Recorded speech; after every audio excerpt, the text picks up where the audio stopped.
बिस्मिल्लाहिर्रहमानिर्रहीम। आपके सवाल के साथ मैं हूं डॉक्टर कमल कैसर। पूछा ये गया है, एक दिन में बच्चे को कितना माफ़ करना चाहिए? आखिर माँ भी इंसान है। सब्र जवाब दे जाता है। इसका बच्चों पर बुरा असर पड़े तो क्या माँ मुजरिम है? बच्चों को माफ़ करना, इसको देखने के लिए हमें पहले देखना होगा कि हमारा रब हमें कितनी दफ़ा दिन में माफ़ करता है और अल्लाह सुब्हानो ताला ने क्या क्या तरीके हमारी ज़िंदगी में रखे हुए हैं जिससे हम जो गलतियों पे गलतियां करते चले जाते हैं, साथ साथ हमारे गुनाह झड़ते जाते हैं। जैसे दिन में हम कितनी बार इस्तग़फ़ार पढ़ते हैं, जब हम वज़ू करते हैं तो हमारे गुनाह झड़ते हैं। एक नमाज से दूसरी नमाज के दरमियान में हमारी जो ख़ताएँ हमसे होती हैं, अल्लाह ताला उससे दरगुज़र फरमाता है। तो अगर हमारा रब हमें एडल्ट्स को, जवान लोगों को माफ़ फरमा देता है, तो वो बच्चा जो कि सीखने के मराहिल में है, एक्सपेरिमेंट कर रहा है, हर वक्त में उसको रहनुमाई चाहिए। हमने कैसे सोच लिया कि हम उसको माफ़ ना करें? असल बात यह है कि बच्चे को जो माफ़ करने का सिलसिला है उसमें हम कुछ पहलू समझें। हमारा बच्चा जब भी कोई चीज़ सीखता है वो कोशिश कर रहा होता है कि सही फ़ैसला करे। अपनी तरफ से वो कभी भी ऐसी बात नहीं करता जिसमें उसको लगे कि उसे डांट पड़ेगी, वो कोई गलत काम करेगा, उससे ख़ुद को नुकसान देगा या किसी और को नुकसान पहुँचाएगा।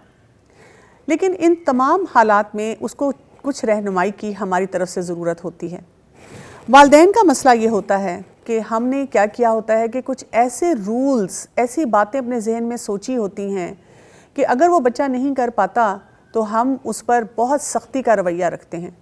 मसलन अगर आपने अपने जहन से सोच लिया कि बच्चे को इतना खाना खाना चाहिए, बच्चे को इस वक्त में इतनी पढ़ाई करनी चाहिए, बच्चे की ये उम्र हो गई है और क्योंकि मैं बचपन से उसको नमाज़ें पढ़ा रही हूँ, अब तो उसको ऑटोमेटिकली नमाज़ पढ़ लेनी चाहिए।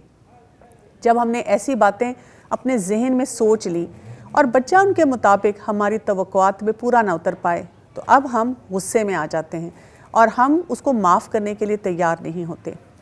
अगर हम ये बात याद रख लें कि पेरेंटिंग का जो अमल होता है ये एक वन टाइम इवेंट नहीं है कि आपने शामियाने लगाए, आपने खुशियाँ मनाई, आपने कुछ मुस्कुराहटें बिखेरी और जो काम चाहा वो हो गया। ये एक प्रोसेस है।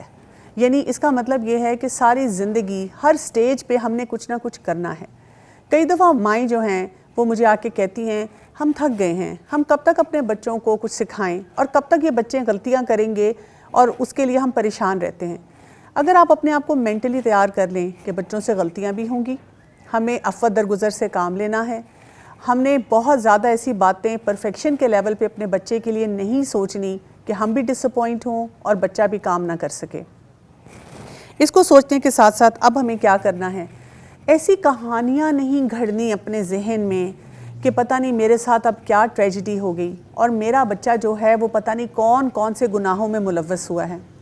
अगर हमें किसी भी स्टेज पे लगे कि हमारे बच्चे से गलती हुई है तो उसको इस्लाह का तरीका भी सिखाना है, उसको मौका भी देना है और ये भी देखना है कि कौन कौन सी गलतियाँ हमारी तरफ से जनरेट हो रही हैं। यानी हमने कोई ऐसा फ़ैसला किया जहाँ रोकना चाहिए था वहाँ नहीं रोका, जहाँ नो बोलना चाहिए था वहाँ नहीं बोला, येस जहाँ बोलना चाहिए था वहाँ नहीं बोला, बच्चे को सही एंगल से वो काम नहीं सिखाया, तो ज़ाहिर है कि फिर वो असबाब जो हैं उसकी वजह से नताइज गलत हो सकते हैं।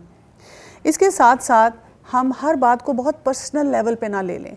यानी हर वालदा को लगता है कि अगर मेरे बच्चे से गलती हुई है तो शायद वो दुनिया का सबसे बुरा इंसान बन गया है, जबकि आप अक्सर वालिदैन से बात करेंगे तो वो मिलती जुलती कॉमन प्रॉब्लम्स के साथ आपके सामने आएंगे, जिससे आपको एहसास होगा कि कुछ बातें यूनिवर्सल हैं, कुछ गलतियाँ यूनिवर्सल हैं, उस उम्र के मुताबिक बच्चे करते हैं।